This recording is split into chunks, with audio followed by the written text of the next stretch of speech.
TVK தலைவர் விஜயோட இந்த டிவோர்ஸ் டாக்குமெண்ட்ஸை வெளியிட்டது யாரு? ஆறறிவு இருக்கிற எந்த மனுஷனும் அடுத்தவங்களோட பிரைவசிக்குள்ள தலையிட மாட்டான். நாமளும் இப்ப அவரோட பிரைவசிக்குள்ள தலையிட போறது இல்ல. இதோட லீகல் ஆஸ்பெக்ட்ஸ் தான் இந்த வீடியோல நம்ம பார்க்க போறோம்.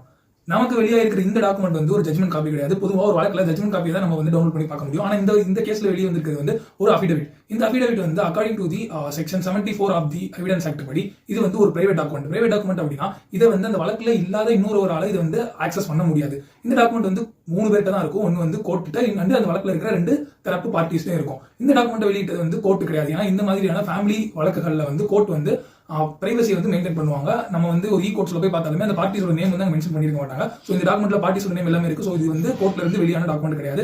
அட் த சேம் டைம் இது வந்து விஜய் தரப்புல இருந்து வெளியிட்டு இருப்பாங்களா அப்படின்னு பாத்தீங்கன்னா அதுக்கும் சான்ஸ் கம்மி. இது உங்களுக்கு ஒரு நெகட்டிவ் ஆஸ்பெக்ட்ஸ் தரும். ஸோ அதனால அவங்க தரப்புல இருந்து வெளிப்படுத்துறதுக்கான சான்சஸ் இல்ல.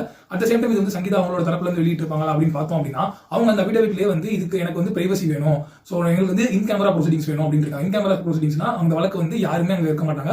அந்த வழக்குல சம்பந்தப்பட்ட அந்த 2 பார்ட்டிகளும் அப்புறம் அந்த ஜட்ஜ் அப்புறம் அவங்களோட அட்வொகேட்ஸ் மட்டும் தான் இருப்பாங்க. ஸோ எங்களுக்கு இன் கேமரா ப்ரொசீடிங்ஸ் வேணும்னு கேட்டிருக்காங்க. அதே மாதிரி இதை பத்தி யூடியூப் அந்த மாதிரி சோஷியல் மீடியாஸ்ல பேசக்கூடாதுன்றதுக்காக ஸ்டேவும் கேட்டிருக்காங்க. ஸோ அவங்க தரப்புல இருந்து இதை வந்து வெளியிடுறதுக்கான வாய்ப்புகளும் ரொம்ப கம்மி தான் நினைக்கிறேன். ஸோ யார் வெளியிட்டிருப்பா அப்படின்றது வந்து எனக்கு தெரியல. நான் சொன்னதெல்லாம் கரெக்டாக நினைக்கிறேன். உங்களுக்கு அதை பத்தி ஏதாவது ஐடியா இருந்துச்சு அப்படின்னா வந்து கமெண்ட் செக்ஷன்ல மறக்காம வந்து கமெண்ட் பண்ணுங்க.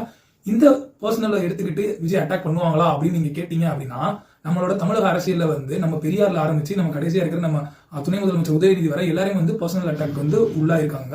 நம்ம பெரியார் எடுத்துக்கிட்டீங்கன்னா அவர் வந்து மேரேஜ் வச்சு அட்டாக் பண்ணாங்க, காமராஜர் வந்து உருவத்தை வச்சு அட்டாக் பண்ணாங்க, ஜெயலலிதா வந்து விமன்ற ஒரு காரணத்துக்காக அவங்களை வந்து பல அபியூஸ் பண்ணியிருக்காங்க. நம்மளோட விஜயகாந்த் வந்து அவரோட ட்ரக்ஸ் கன்சியூம் பண்றாருன்னு வச்சு பேசியிருக்காங்க. நம்மளோட துணை முதலமைச்சரை வந்து பால்டாயில் குடிச்சிருக்காருன்னு வச்சு பேசியிருக்காங்க. நம்ம அண்ணன் சீமான வந்து விஜயலட்சுமி கூட வச்சு பேசியிருக்காங்க. இப்படி அவங்களோட பர்சனல் அட்டாக் பண்ணி நம்ம தமிழக அரசியல வந்து பல்வேறு கட்டங்கள்ல வந்து பல்வேறு தகவல் வந்து பண்ணியிருக்காங்க. ஸோ இதையுமே வந்து அரசியலாக்குறதுக்கான வாய்ப்புகள் அதிகமாக இருக்கு.